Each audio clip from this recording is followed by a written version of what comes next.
Malgré ses efforts et multiples preuves d'intégration en Belgique marquées par la réussite de ses études avec l'obtention d'un CES, d'un diplôme d'éducateur et toujours aux études supérieures, malgré les milliers de soutiens et de témoignages de son entourage de sa bonne intégration, il a même eu la possibilité de signer un contrat de travail, mais impossible faute de séjours réguliers, sans oublier sa pièce de théâtre Une vérité qui heurte, qui fait sourd à chaque représentation à travers la Belgique. Mamadou Ba, Guinéen arrivé en Belgique en tant que mineur non accompagné et menacé d'expulsion par l'Office des étrangers. Son témoignage dans cet entretien accordé au Morax dans les jardins du centre fait d'asile à Borin est poignant. La difficulté que j'ai vécue, j'avais jamais imaginé ça. J'ai vu des gens mourir à côté de moi dans le désert parce qu'il n'y avait pas quoi manger, il n'y avait pas quoi boire. Et des gens mis en prison, frappés. Honnêtement, dans ce voyage-là, je ne vais même pas imaginer de retourner dans ce domaine de voyage ou souhaiter même mon pire ennemi de passer là où j'ai passé. Mais je l'ai fait en sachant que ce qui m'attendait derrière, c'est pire.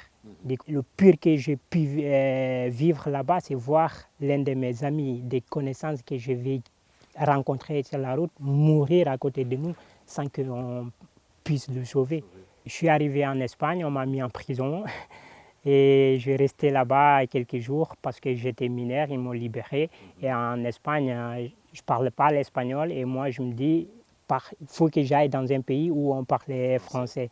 Et du coup, avec les connaissances, les éducateurs qui sont été là-bas, etc., j'ai des connaissances. Je suis arrivé en France, je suis arrivé là-bas à la gare du Nord. Une heure après, il y a la police qui venait prendre toute personne. J'ai posé la question pourquoi. Ils ont dit il vient faire des contrôles si tu n'as pas de papiers, on te prend. Je me suis dit ok, j'ai quitté mon pays pour faire ce genre de choses. Et j'ai pris le premier bus.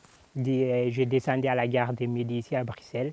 Et une fois arrivé ici, j'ai rencontré mon assistant social. Il n'y avait pas grand-chose à dire. Moi, on m'a juste dit je vais avoir des interviews à l'Office des étrangers, puis ils vont transférer mon dossier au CESIRA. Et en attendant, je dois rester ici, aller à l'école et attendre mes convocations. J'ai introduit ma régularisation et après avoir quitté le CESIRA, parce que c'était trop long et j'avais attendu 4 ans sans avoir une réponse. Et avec tout ce que je faisais, et la procédure disait que si tu es bien intégré, tu peux demander à introduire cette procédure-là. Et j'avais toutes les qualités parce qu'on me dit dans le pays, tu dois rester 3 ans en faisant des études, en travaillant ou des propositions de travaux, montrer que tu étais intégré. Et tout ça, j'ai causé toutes les cases-là et du coup, j'ai introduit cette demande-là.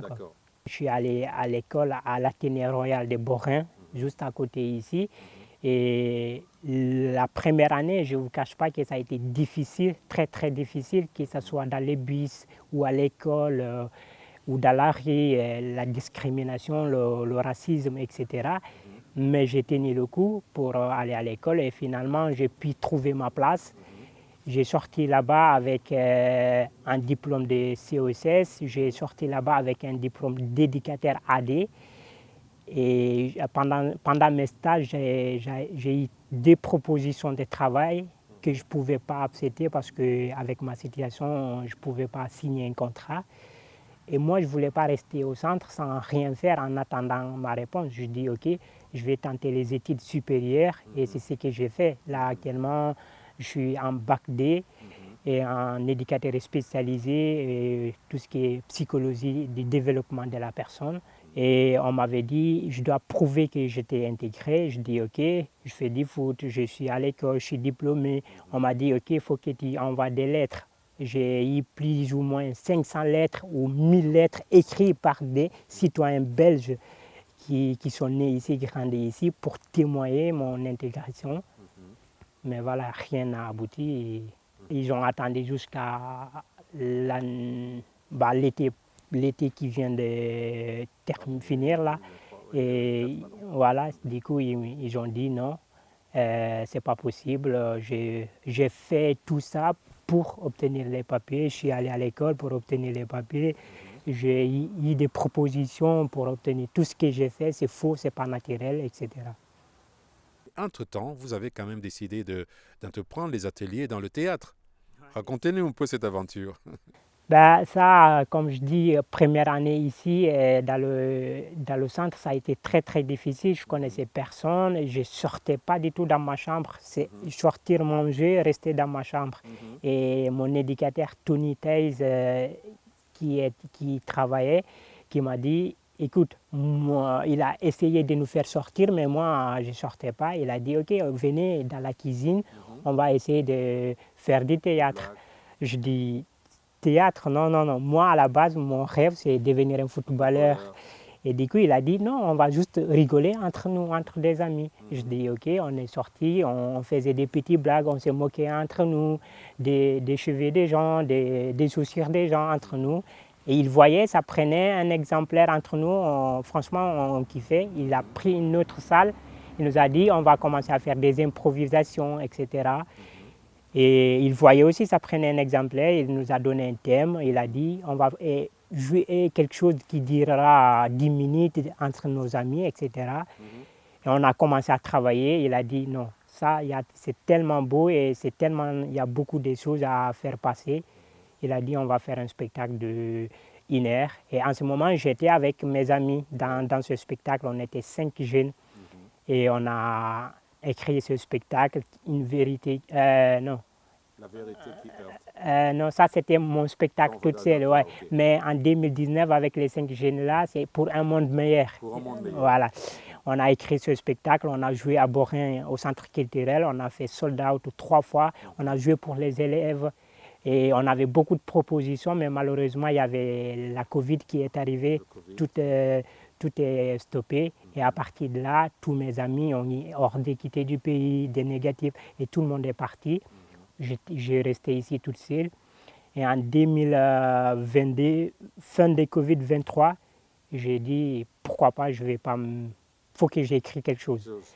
Et du coup, j'ai décidé d'écrire mon propre spectacle et je l'ai écrit. Je suis venu trouver mon éducateur aussi, Tony Taze. Il m'a aidé, les mises en scène, etc., l'explication.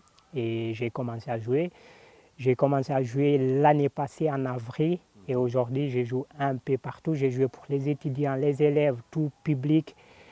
J'ai joué même pour le théâtre Action. J'ai représenté le pays parce qu'il y avait tous les pays d'Afrique, Brésil, qui venaient, chacun présenter. Et moi, ils ont venu ici, ils m'ont dit, on choisit ton spectacle, là, alors on va jouer. Voilà, et actuellement, là, ça marche bien, le théâtre. Ouais. Une vérité qui heurte. Une vérité qui heurte. Si tu peux nous donner un petit bref résumé de Une vérité qui heurte. Parce que ce spectacle, une fois arrivé dans ce spectacle, que tu sois enfant, adulte, adolescent, tu vas te reconnaître. Que tu sois blanc, noir, étranger, tu vas te reconnaître. C'est une vérité, une fois que tu sors là-bas, tu dis « Ah, ouais, je n'avais pas vu venir » parce que je parle de tout.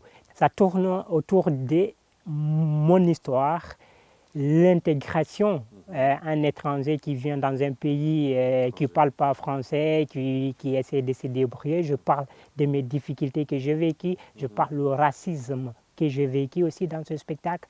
Je parle des choses positives que j'ai eues parce que voilà, je n'ai pas eu que des négatifs et je parle de tout. J'ai joué à Virton, j'ai joué à Rochefort, j'ai joué à Bruxelles, à Namur, à Louvain, j'ai joué à Monstre. Honnêtement, j'ai joué un peu partout. Il y a des dates que j'ai même oubliées maintenant. J'ai envie, une fois que j'ai mes papiers, je fais ma vie comme tout le monde, je paie mes impôts, je travaille et si j'ai un diplôme, c'est pour moi, je le fais, pas pour quelqu'un. Je ne veux pas qu'une fois que j'ai mes papiers, ok, je vais attendre les aides des autres, aides sociales. Non. Dès que j'ai fini, j'ai mes diplômes, je chercherai un boulot, je travaille, qui me laisse tranquille. La seule chose que j'ai dit aux politiciens, c'est de prendre le temps d'examiner les dossiers. C'est vrai, il y a beaucoup de dossiers et moi j'ai l'impression des fois on bâcle certains dossiers.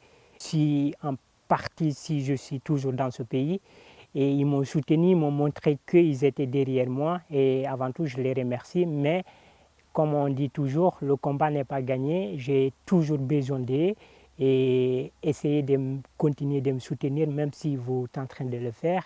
Et j'ai toujours besoin de vous.